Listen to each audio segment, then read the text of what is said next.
Top 10 Greatest Movies of the 1950s.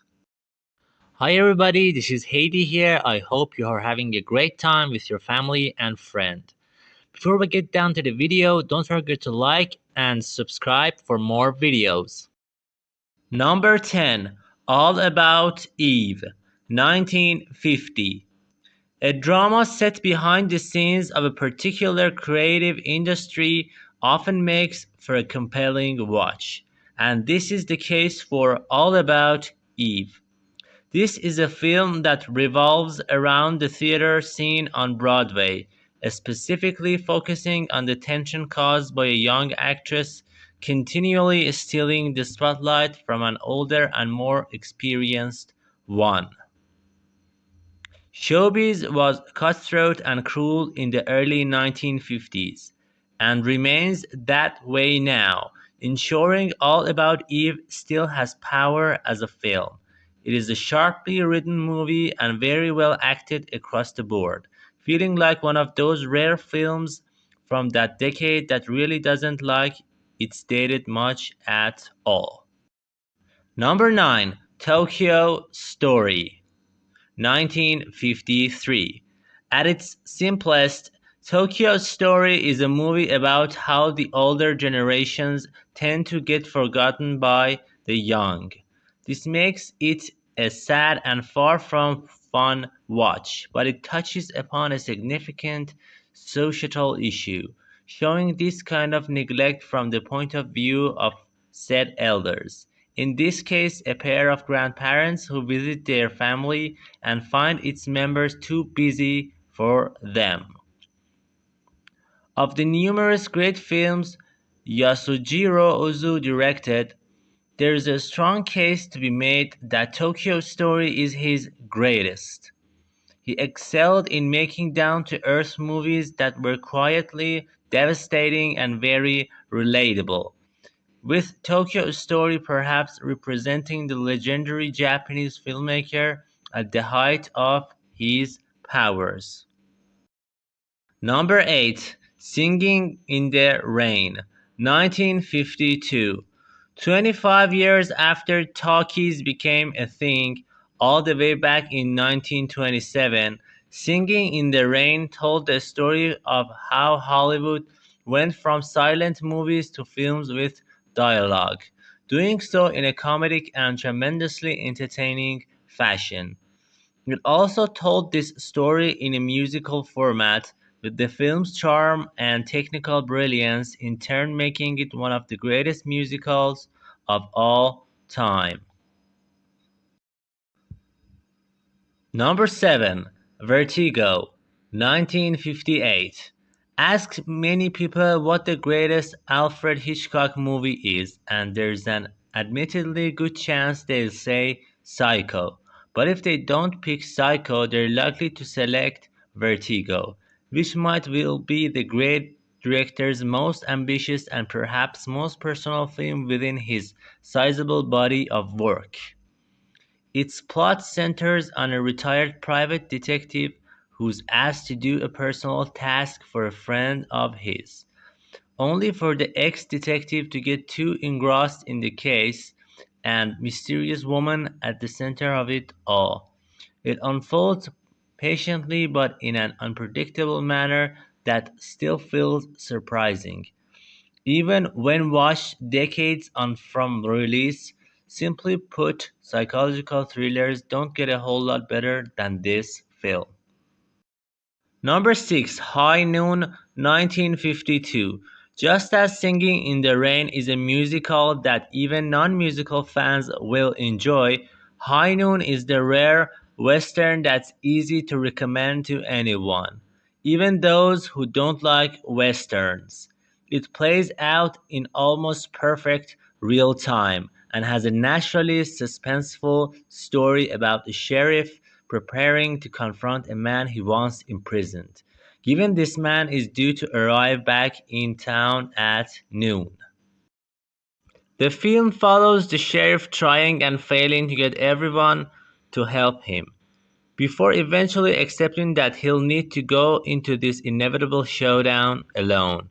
It's one of the most well-paced and exciting westerns of all time, featuring an iconic lead performance by Gary Cooper, great pacing, and an excellent score that also works well to build tension.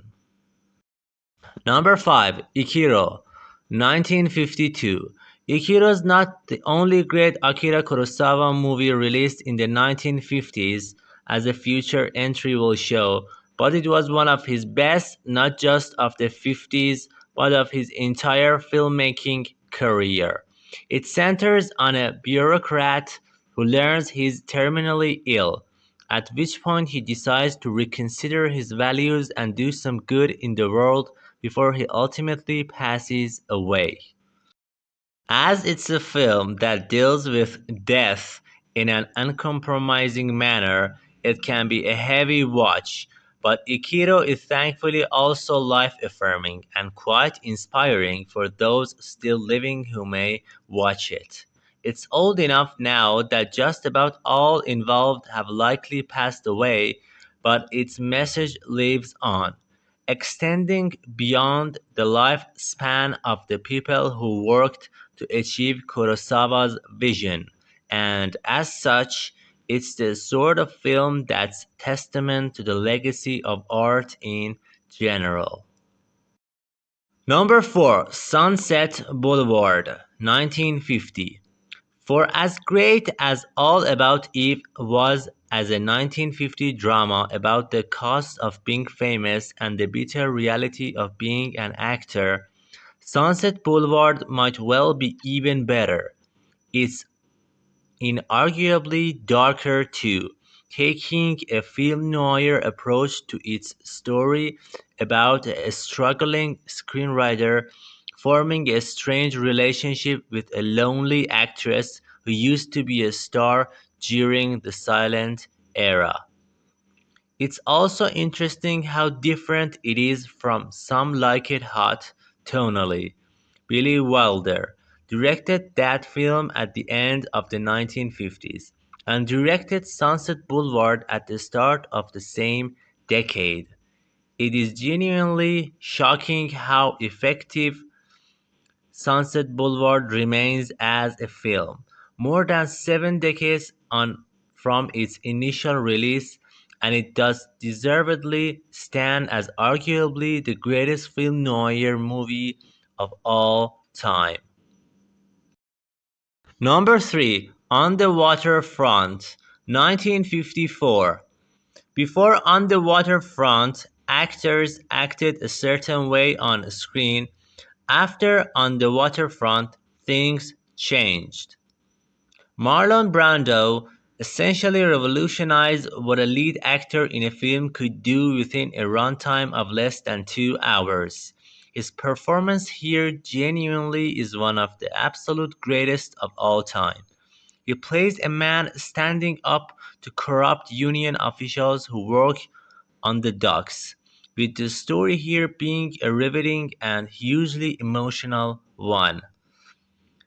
Eva Marie Saint and the rest of the cast are also amazing, with On the Waterfront being engaging, brilliantly acted, expertly written, and shot in a way that still feels gritty and genuinely grounded to date.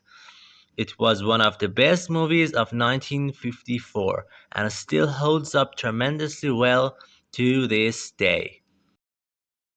Number 2, 12 Angry Men, 1957. Not all the men are equally angry, but the title 12 Angry Men nevertheless feels accurate. This is perhaps the greatest legal drama of all time, being almost entirely set in a jury room and following 12 jurors as they discuss what initially seemed to be a straightforward murder trial, but becomes more complex when one member of the jury has doubts about the prosecution's case. It was somehow the directorial debut for Sidney Lumet, who went on to have a remarkable filmmaking career. Yet arguably nothing he made quite touched 12 Angry Men. It's a movie that was likely perfect back in the 50s and still feels borderline perfect now. Taking a simpler premise and confined location and using such things to make an absolutely absorbing drama. Number 1, Seven Samurai, 1954. Without Seven Samurai, it's hard to imagine what action movies would even look like now.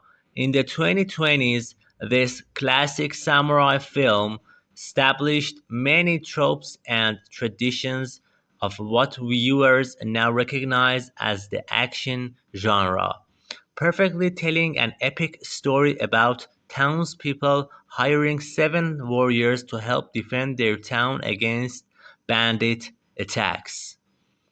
Over 3.5 hours, a team is formed, preparations are made, and then an intense and deadly battle is fought.